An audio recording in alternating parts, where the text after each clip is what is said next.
எல்லோருக்கும் வணக்கம். நம்ம இன்னைக்கு லக்ஷ்மி கிச்சன் ரெசிபீஸில் ரொம்பவே சூப்பரான ஒரு கோவில் பிரசாதம் தான். அது எந்த கோவில் பிரசாதம்னா அன்னவரம் கோவில் பிரசாதம். இப்போ அன்னவரம் கோவில் போயிட்டு வந்தவங்களுக்கு இந்த பிரசாதத்தோட டேஸ்ட்டும் அதோட ஃப்ளேவரும் சொல்லவே முடியாத அளவுக்கு நாக்கிலே நின்றுட்டே இருக்கும்.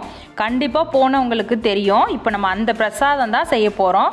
ரொம்பவே சூப்பரான மெத்தடில் ரொம்ப அருமையாக இருந்தது எங்கள் வீட்டில் நாங்கள் செய்தப்போ. இப்போ வாங்க அது எப்படி செய்யலாங்கிறத பார்க்கலாம். வீடியோவை ஸ்கிப் பண்ணாமல் முழுமையாக பாருங்கள், அப்போ தான் ஃபுல்லாக புரியும். இப்போ நம்ம தேவையான பொருள் பார்த்துடலாம். நான் கரெக்டாக இது ஒரு கப்பு கோதுமை ரவை இருக்கு இல்லையா, அது எடுத்திருக்கேன். அதே அளவுக்கு சர்க்கரை, அதே அளவுக்கு வெல்லம், இது மூணுமே ஒரே அளவுக்கு தான் நான் எடுத்திருக்கேன். அதுக்கப்புறம் ஜாதிக்காய், இது நான் ஒரு பாதி துண்டு எடுத்து வச்சுருக்கேன், ரொம்ப இல்லை, ஒரு ஒன்றில் கொஞ்சமாக உடச்சி ஒரு பாதி அளவுக்கு எடுத்து வச்சுருக்கேன். இது குங்குமப்பூ ஒரு பிஞ்ச் அளவுக்கு, அதாவது ரொம்ப இல்லை, கொஞ்சமாக தான். இது கொஞ்சமாக ஒரு கற்பூரம், பச்சை கற்பூரம், இது கற்பூரம் கிடையாது, பச்சை கற்பூரம். இது நான் மேலே வைக்கிறதுக்கு கொஞ்சமாக முந்திரி திராட்சை எடுத்து வச்சுருக்கேன். இப்போ முதல்ல நம்ம எடுத்து வச்சுருக்கேன் இந்த ஜாதிக்காய், அதுக்கப்புறம் பச்சை கற்பூரம், அதுக்கப்புறம் இந்த குங்குமப்பூ, இதை எல்லாத்தையும் நல்லா இதை மாதிரி கல்லில் இடித்து நல்லா பவுட்ரு பண்ணி எடுத்துக்க போகிறோம்.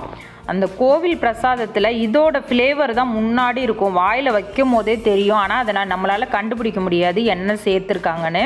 ஆக்சுவலி இதுதான் இப்போ நம்ம பவுட்ராக்கி எடுத்துட்டோம். இதுக்கப்புறம் இதில் இன்னும் கொஞ்சம் வாடைக்கு இப்போ ஏலக்காய் பொடி, பிரசாதனாலே ஏலக்காய் பொடி கண்டிப்பாக சேர்ப்பாங்க. இப்போ இவ்வளோ தான் நம்ம செய்ய ஆரம்பிக்கலாம். முதல்ல ஒரு கடாய் வச்சு நம்ம ரவை எடுத்து வச்சுருக்கோம் இல்லையா, அதாவது கோதுமை ரவை, அதை நல்லா சிம்மில் வச்சு நல்லா அதோட கொஞ்சம் கலர் சேஞ்ச் ஆகிற வரையும் நல்லா சிம்மிலே வச்சு இந்த மாதிரி ஃப்ரை பண்ணணும். நல்லா வேகமாக வச்சு வறுத்துட்டோன்னா கரிஞ்சிரும். இப்போ பாருங்கள், கொஞ்சம் தான் கலர் சேஞ்ச் ஆகிருக்கு பாருங்கள். கரெக்டாக பண்ணணும். இது கொஞ்ச நேரம் அப்படியே ஆறட்டும். அதுக்கப்புறம் நம்ம அதே கடாயில் நம்ம எந்த அளவுக்கு ரவை எடுத்துருக்கோமோ அந்த அளவுக்கு 2 கப்பு தண்ணி ஊற்றிருக்கோம். அதாவது 1 கப்பு ரவைக்கு 2 கப்பு தண்ணி. இது நல்லா கொதிக்கிட்டோம். கொதிச்சதுக்கு அப்புறம் நம்ம இதில் அப்படியே அந்த ரவையை சேர்த்துடலாம். இப்போ நம்ம நல்லா அதை ஃப்ரை பண்ணி வச்சுருக்கோம் இல்லையா, அதை எடுத்து நல்லா ஆறிடுச்சு.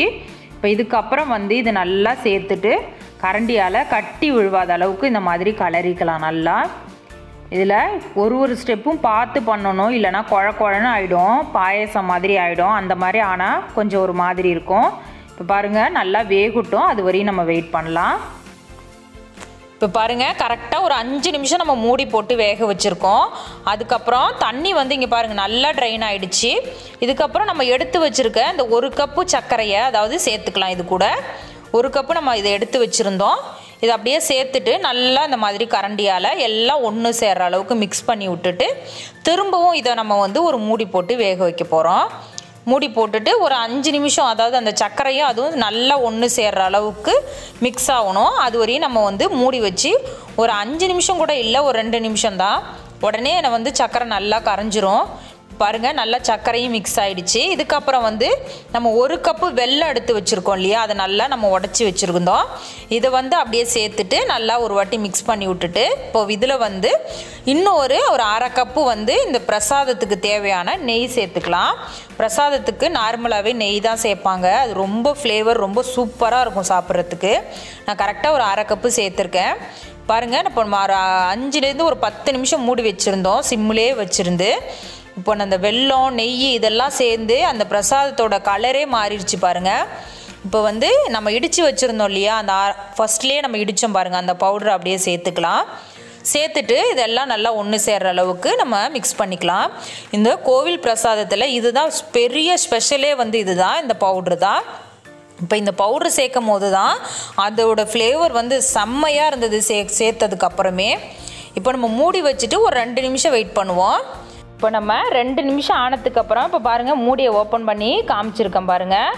நல்லா நம்ம தண்ணியெல்லாம் எல்லாமே நல்லா ட்ரைன் ஆகிடுச்சு. அப்படி கலரும் போதே நல்லா தெரியுது பாருங்கள். ரொம்ப சூப்பராக நல்லா அந்த கோதுமை ரவை நல்லா வெந்து வந்திருக்கு. ரொம்ப அருமையாக இருக்குது அதோட வாடை. நம்ம அன்னவரம் கோவில் போனவங்களுக்கு கண்டிப்பாக இந்த பிரசாதத்தோட அருமை ரொம்பவே தெரிஞ்சிருக்கும். நீங்களும் இதே மெத்தடில் செய்து பார்த்துட்டு நீங்கள் அதே மாதிரி நான் செய்திருக்கேனா இல்லை வேறு மாதிரி இருக்கா என்னன்னு சொல்லிவிட்டு உங்களோட ஃபீட்பேக்கை எனக்கு கமெண்டில் சொல்லுங்கள். என்னோடய வீடியோ பிடிச்சிருந்தா லைக் பண்ணுங்கள், ரொம்ப பிடிச்சிருந்தா சப்ஸ்கிரைப் பண்ணுங்கள், பக்கத்தில் உள்ள பெல் பட்டனை கிளிக் பண்ணுங்கள். மறந்துடாமல் உங்களோட ஃப்ரெண்ட்ஸ் ரிலேட்டிவ்க்கெலாம் ஷேர் பண்ணுங்கள். கண்டிப்பாக மீண்டும் நல்ல ஒரு வீடியோவுடன் சந்திக்கும் வரை உங்கள் லக்ஷ்மி. நன்றி, வணக்கம்.